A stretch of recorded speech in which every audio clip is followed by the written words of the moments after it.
What's up, guys? Welcome back to the channel. A lot to fill you guys in on the Tailwind, so stay tuned.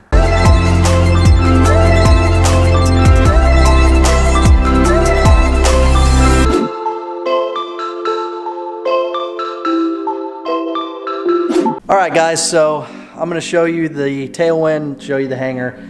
It is a mess. There's a lot going on. A lot has happened, so we'll get right into it. And I'll show you guys, as you can see back there, the airplane is torn apart once again, but some pretty cool stuff happening. So let's get into it. So I'm gonna hop in the airplane real quick and show you what started this whole project. But before I do that, I just wanna say it never ceases to amaze me, the people that you meet in aviation and how friendly and awesome everybody is. And the community just really wants to help everybody out.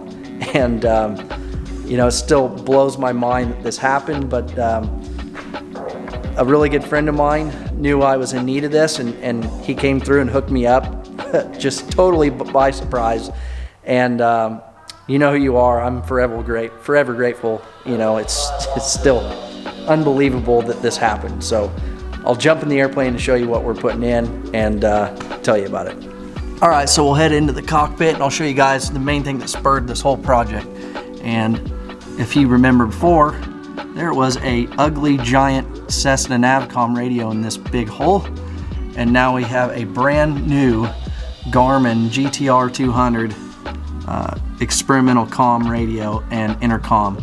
So massive improvement, and I can't even begin to express how much of a help this is, getting this radio. This is something that was on my upgrade list almost out of necessity, really. The other radio didn't have all the channels, and so I am just forever grateful to get this radio. I mean, this was a massive help.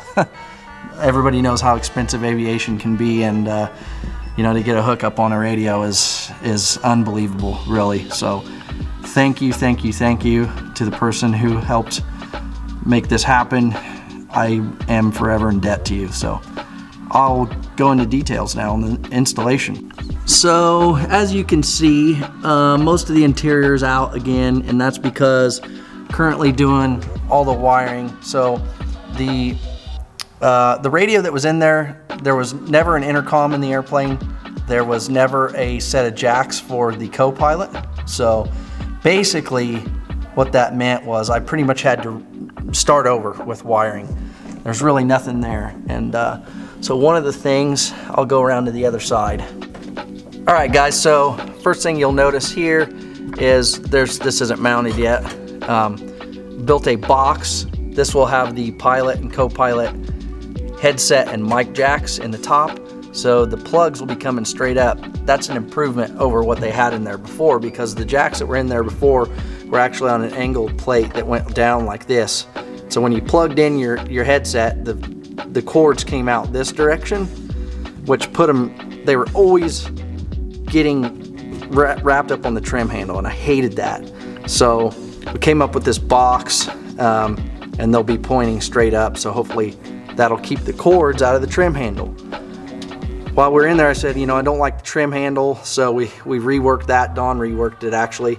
This has a new bend on it that it didn't have before, and this sick handle that Don, sorry my camera won't focus on that, but Don spun this handle out on his lathe and put 2 set screws in it, which is nice. It's a little bit taller than it used to be, which should make it easier to find.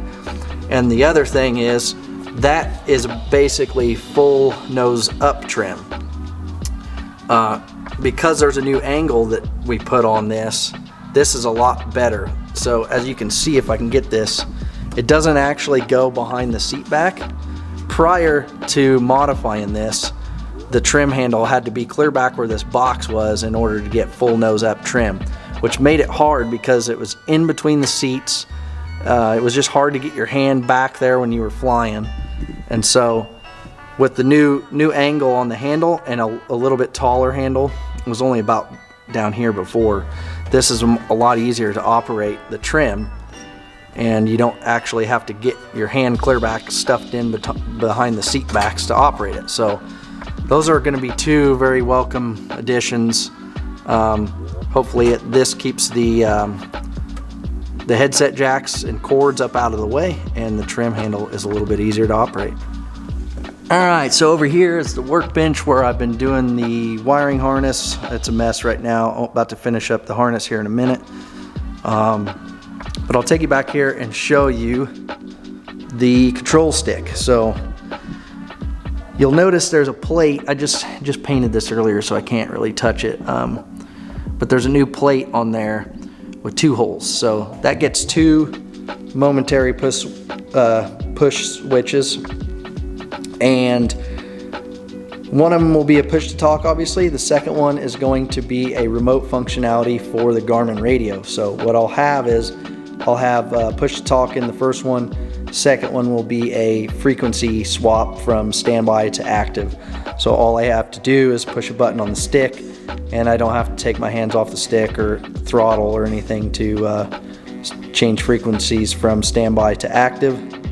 The Garmin radio has functionality to remote stuff from the radio to a dedicated switch. So Don made this plate and welded it on, and then I did some prep work, and I just repainted the stick black. Should look good. Freshen it up a little bit. So as you can see, a lot of stuff going on. I'm gonna jump over here on the bench, finish up a couple last things on the wiring harness, and then I'll show you the wiring harness. And then this coming week, I should be ready to start putting the harness into the airplane and routing everything, getting everything hooked up. So let's jump on this.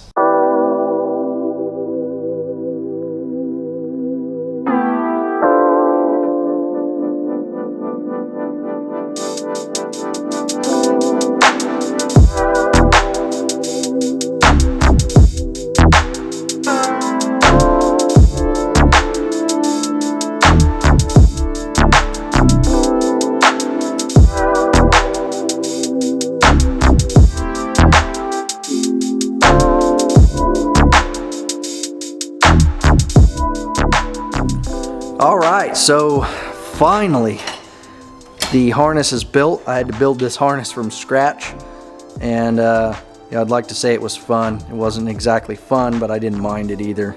Yeah, I'd rather build my own, I think, than buy a pre-made. Probably not the best, most professional looking setup because I don't do this for a living, but you know, I think it turned out alright. So there's all my grounds for my shielded cables. And all those were pigtailed off the ground, the shielding with solder sleeves, just like that. And then everywhere where the wires pass through, where the strain relief clamps them, I just heat shrink that just so it wasn't clamping down on the wire insulation itself. Just tried to zip tie everything and keep it somewhat clean. I'm sure somebody else can do a better job, but it's definitely functional. And I wired up everything. Even if I'm not using it at the moment, I tried to wire it up so that I never have to get back into that connector again. So cross our fingers that we looked ahead on that. And everything's ready to go in the airplane. I got a set of RCA jacks that I wired into the music input, and those will get a Bluetooth, a marine Bluetooth adapter plugged into those so I can Bluetooth my phone for music. And I think we're good to go on the harness. Well, that wraps up the Tailwind update and the radio install.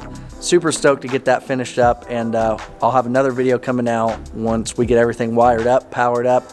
I'll show you how I configured everything and tell you what I think about the radio. And hopefully that video won't be too far in the future. I apologize for being so long in between videos, but we had a brutal winter. And finally we're getting some nice weather where I can get back out here in the hangar and start working. So as always, thank you for watching. We'll see you guys on the next one.